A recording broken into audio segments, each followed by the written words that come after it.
Hey guys, welcome back to the channel. Today we're going to be reviewing Foster People's new album, In the Darkest of Nights, Let the Birds Sing. As you may know, this is a pretty big Foster People channel. Most of my drum covers are covers of their songs. So if you're a long follower of the channel, you probably know at this point that, yes, this is technically kind of a Foster People channel. So, at least for music anyway, that's for a fact. But if you want more reviews like this, make sure you hit that like button, comment down below what I should review in the future, and subscribe for more content. Only a small percentage of my viewers are actually subscribed, so if you're not subscribed, click it. It's free. It helps the channel grow a lot, and hopefully we can keep doing these videos in the future. So without further ado, let's get into the review. So I want to start off giving my general impressions and my kind of first couple of listenings to this album.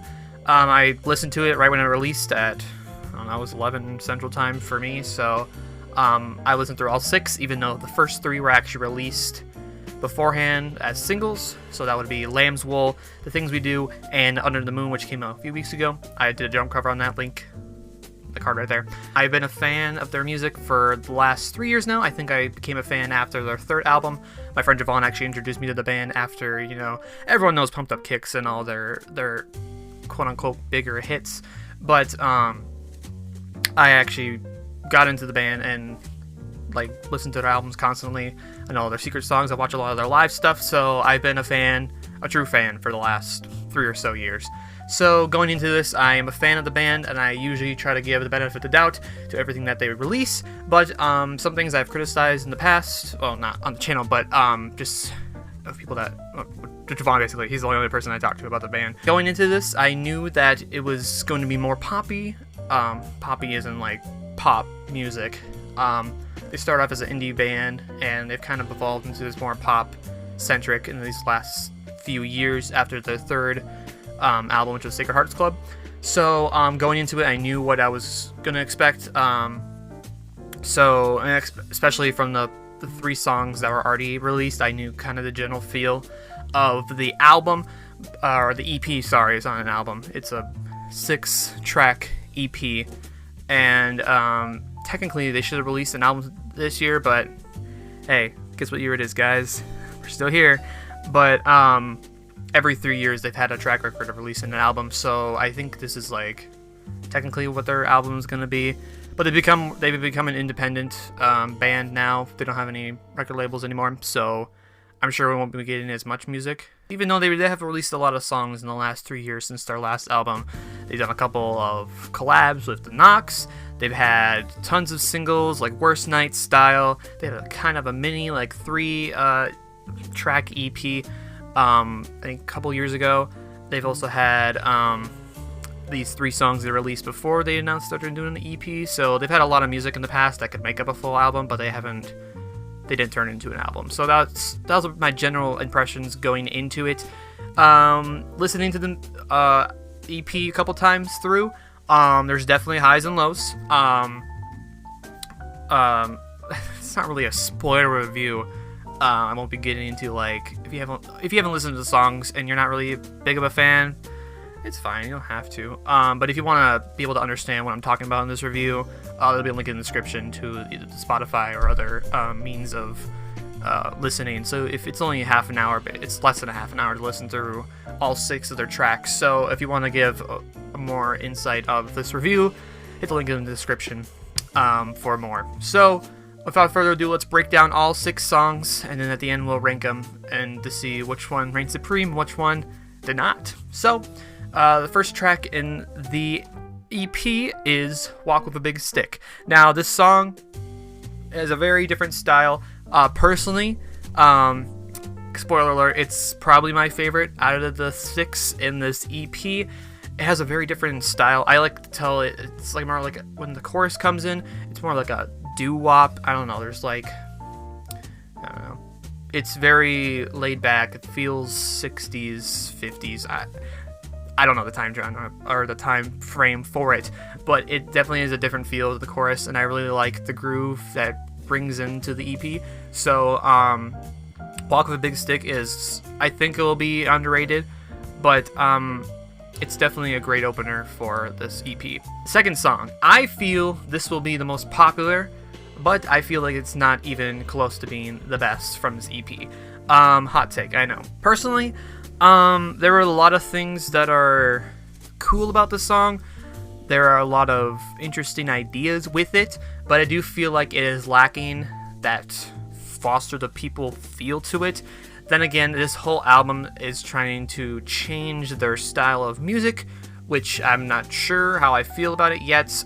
There's definitely a contrast between their first album, Torches, from 2011, and this album, or this EP, long title insert here. But there's definitely been some stylistic and creative changes, and it really comes to show in this song. Lyrically, it's fine. There are a couple things that are, okay, the drum, when I listen to most music, I'm thinking about these bad boys over here. So, for a lot of these songs, it's very basic drum beat. There's nothing really much to it. That's why I liked Walk With A Stick, and I'll list a few of the other things I like about these songs and the breakdowns. But I do feel like this song is very simple. And there's some, like, I picked up with the guitar riff. I think it sounded like Imagination, which was one of their singles they released, I think, over a year ago. But there are a few things that stand out in the song, but as an overall piece of music, I do believe it is lacking their touch. This next song, it was released beforehand. It's called Lamb's Wool. This is probably one of the best openings. It's a very simple piano, a reverb piano. There's a nice message to the song. It's about, I think Mark originally wrote it for his grandfather who passed away, and then one of the other guys in the band related to his aunt as well. So it's basically like it's a love song for the people that they've lost. So I love the message behind this song. I do think it is lacking lyrically, especially during the chorus. It's kind of repetitive, but I've had a long time to sit with the song, so. But I do believe this is a solid hit, and I do think it should be more popular than it actually is. So, Lamb's Wool is pretty good. The things we do. Listening to this song over and over again, it does get repetitive. But I do like the stylistic change they did with, the auto-tune. But I do believe that it is lacking instrumentally. I don't know what the message is behind this song, but it's definitely a change of pace from their previous songs, but I do think that it is cool. There are similar songs that have been released as singles, like Worst Nights. If you play both of them back to back, they sound very similar, but they are pretty different in stylistic. But again, I'm thinking with the drum beat. So this song is very simple. Yeah, I don't have really much more to say about the things we do. It's a bop. There we go. It's a bop. All right, next one. Under the Moon. Yes, I have done a drum cover. Card was already here, but I do think this is probably tied for first with me for the whole EP itself. It is a very, very fun song to listen to. It's a very heartwarming song. The point of the song is having two people staring at the moon. Basically, even though you're apart, there's still something that can bring you two together, which can be staring at the same moon, even though the moon's fake. Just kidding. That was a joke. That was a joke. That was a joke. All the elements in this song, especially the ending, comes together really well, and it's very chaotic, I guess, but it's also just the song. There's not much words to describe the song. It's very, very fun to listen to, and it's pretty good. It's pretty good. Last song in the EP is, my opinion, the worst. I've heard this song probably 3 times, probably 2 times. I usually skip this song when I listen to this EP. Yes, Your Heart Is My Home is the 6th and final track in the EP, and when I originally saw the title, I was like, oh, is this going to be a sequel to Under the Moon? Because that line, Your Heart Is My Home, is actually in Under the Moon, so I thought it would be, a continuation of that. It's definitely the worst of their poppy feel to it. It's not the worst song that the band has produced. I don't think any song that the band has made is personally bad.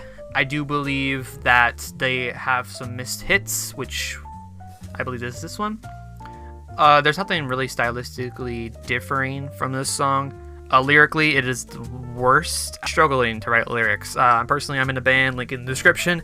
One of the hardest things is to write lyrics that aren't so repetitive. That whole EP is about, like, they're all love songs, so it's really hard to write 6 different songs that don't feel the same, even though a few of them do. But lyric-wise, this one is definitely the laziest, I believe. So, it's definitely one of my least favorites that the band has made in the last couple years. So that's going to do it for this review. Make sure you hit that like button if you enjoyed these reviews and you want more. Leave a comment down below if I should review more music, if I should review more movies and TV shows. I have plans for that in the coming months. Stay tuned for that. Subscribe for more, and we'll see you next video. Peace, and may the moon be with you. Bye.